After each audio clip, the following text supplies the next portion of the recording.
BFM Business, Focus Retail, Noémie Vira. Bonjour à tous, ravi de vous retrouver au programme de votre émission Retail et Conso. Cette semaine, les grands défis des marques patrimoniales. Pour en parler, voici mes invités. Barbara Verschin, CEO de la marque Éric Bompard, Laure Barillon, consultante d'Altavia Native.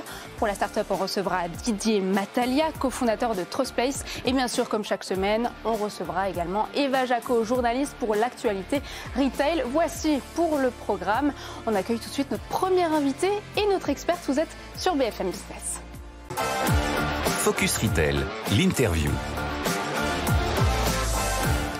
On va parler des marques patrimoniales cette semaine. Pour cela, j'ai le plaisir d'accueillir notre experte Laure Barillon, consultante d'Altavia Native. Bonjour. Et notre invitée cette semaine, Barbara Verschin. Bonjour, vous êtes CEO de la marque Éric Bompard. Éric Bompard qui a inauguré sa première boutique à Neuilly-sur-Seine, c'était en 1984. La marque proposait alors 3 modèles disponibles en 3 tailles, dans 3 coloris. Aujourd'hui, la marque, elle vend 500 000 pièces par an. Alors, pour rappel, vos modèles sont dessinés en France, mais produits en Mongolie intérieure, toujours chez le même partenaire depuis la création de la marque. Alors, c'est vrai que ces derniers temps, on parle beaucoup de réindustrialisation de la France. Et en fin d'année dernière, vous avez lancé votre capsule, donc de 5 pièces, bonnets et autres petites pièces. Ça s'appelle l'atelier Bompard. Qu'est-ce qui vous a poussé à fabriquer cette capsule en France? Comment ça s'est passé? Est-ce que c'était compliqué? Alors, Éric Bompard, c'est une maison qui reste très proche de ses clients. Et avant toute chose, c'était une demande de nos clients aussi, de pouvoir avoir des produits fabriqués localement avec des savoir-faire qui ont existé en France et qui sont en train de renaître avec des entrepreneurs courageux et ambitieux qui veulent faire renaître ces manufactures de tricot. Nous sommes allés à Roanne. Nous avons développé pendant plus d'1 an quand même ces produits. Et cette première collection que vous avez évoquée, qui est sortie en hiver dernier et qui s'est vendue... Vous pensez réitérer l'expérience? Nous continuons cette histoire. J'y étais pas plus tard qu'hier à Roanne pour vraiment développer. Nous multiplions par 2 les quantités l'hiver prochain. Et nous avons encore des projets plus ambitieux avec eux pour l'avenir. Mais qu'avons-nous raté en France, qui est le pays du textile, que nous n'ayons plus ce savoir-faire, donc du cachemire, parce qu'il y a quand même un pays proche du nôtre, qui est l'Italie, qui sait encore tricoter le cachemire. D'ailleurs, Chanel et Brunello Cucinelli viennent d'investir ce mois-ci dans la manufacture Cariaggi Lanificcio Spa, qui travaille le cachemire en Italie. Bon, c'est sans doute un investissement sécuritaire pour l'approvisionnement. C'est ce qu'a fait aussi Éric Bompard, visionnaire dès le départ avec son partenaire de longue date en Mongolie intérieure. Vous travaillez depuis près de 40 ans avec ce même partenaire. Outre la qualité, quelles sont les autres règles à respecter ? Alors déjà, cette volonté de relocaliser une partie de notre production en France n'exclut pas du tout de continuer avec nos partenaires de longue date auxquels on tient et avec qui nous avons noué un partenariat très fort.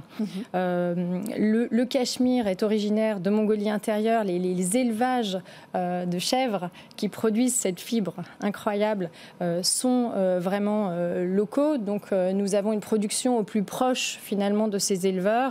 Et puis, évidemment, des experts qui connaissent et qui possèdent des machines et des savoir-faire très, très spécifiques et qui connaissent cette matière par cœur. Donc, nous maintenons ceci. Et aujourd'hui, on a tout intérêt à utiliser d'autres types de machines qui existent en France, des savoir-faire qui sont en train de renaître, des filières de formation qui sont en train de se reconstruire pour des programmeurs, des remailleurs. Et puis, voilà, soutenir aussi ces industriels. Donc, les deux sont complémentaires. Mais le fil viendra toujours de Mongolie intérieure si nous utilisons du fil de cachemire. Mais aujourd'hui... Ça ne changera pas, mais comment est-ce que vous contrôlez alors, la qualité ? Alors, nous avons une entière traçabilité. Nous sommes capables, grâce à ces partenariats de longue date, de connaître l'origine des fibres du cachemire, pas seulement du fil, mais vraiment la fibre utilisée, puis le fil, puis le tricotage, pour en faire la transparence aussi vis-à-vis de nos clients. Donc, tous nos produits ont un petit numéro d'identification où vous pouvez voir, en fait, géographiquement d'où vient le produit et quelle est son origine de fabrication. Donc, ce fil-là viendra toujours de Mongolie intérieure. Et on peut le retracer et on connaît l'origine. Effectivement, cette question de la transparence des produits, quand on est une marque de qualité, aujourd'hui, on est obligé d'aller dessus, indépendamment du fait que ça fait partie des bonnes pratiques. C'est vrai que c'est un attendu par le marché aujourd'hui. Moi, la question que je me pose, c'est que par rapport à Bompard, et d'autres marques aujourd'hui font du cachemire, parfois un peu moins cher que vous. Donc, si vous allez sur le combat, effectivement, de plus de transparence, le combat pour la qualité, qui sont des combats menés par d'autres, qu'est-ce qui fait aujourd'hui que vous restez unique et que vous restez Bompard ? Alors avant toute chose, la qualité. Et la qualité, qu'est-ce que ça signifie? C'est que nous n'utilisons qu'un cachemire de grade A, qui est le meilleur grade de qualité. Et plus précisément, le grade A, ce sont les plus longues fibres et les plus fines fibres de cachemire. Donc ça, déjà, le cachemire, c'était plus fin que les cheveux. Le cachemire, c'est plus fin que les cheveux. Et quand vous le regardez au microscope, ce qui est très intéressant, c'est qu'il n'a quasiment pas d'écailles. Il a très peu d'écailles, très espacées. Un cachemire de qualité. Et donc, c'est un produit que vous portez à même la peau. Un produit Bompard, et je vous invite à faire l'essai, même si vous voulez une étude comparative, un produit Bompard, vous le portez à même la peau. C'est une double peau. Il y a vraiment une matière de sensation. C'est une double peau. Vous le portez sans problème à même la peau. Et il ne grattera pas. Vous pouvez, oui, avoir des cachemires qui grattent parce que ce sont des fibres plus courtes, de moins bonne qualité ou des fibres recyclées et probablement des mélanges divers et variés. Donc, voilà. Est-ce que vous avez déjà entendu parler du cachemire recyclé? Il y a une marque qui cartonne aux États-Unis et au Royaume-Uni qui s'appelle Reformation. Elle a conquis des stars comme Gigi Hadid ou encore Zoé Kravitz, donc avec ses pulls en cachemire recyclé. On peut recycler du cachemire et est-ce que la qualité est la même? Est-ce que vous avez déjà essayé chez Éric Bompard? Alors, comme toutes les matières recyclées, la qualité et la durabilité, surtout, ne peut pas être la même. D'ailleurs, les jeaners vous diront qu'il faut mélanger de la fibre recyclée et de la fibre neuve pour avoir un jean d'une qualité qui se tienne, avec des propriétés qui se tiennent. Quand vous dites jean, même chose pour le cachemire. Et donc, oui, ça peut exister de recycler du cachemire, mais très concrètement et un peu schématiquement, comment on recycle du cachemire? C'est que vous prenez, vous le détricotez pas comme l'image d'Épinal, c'est pas ça.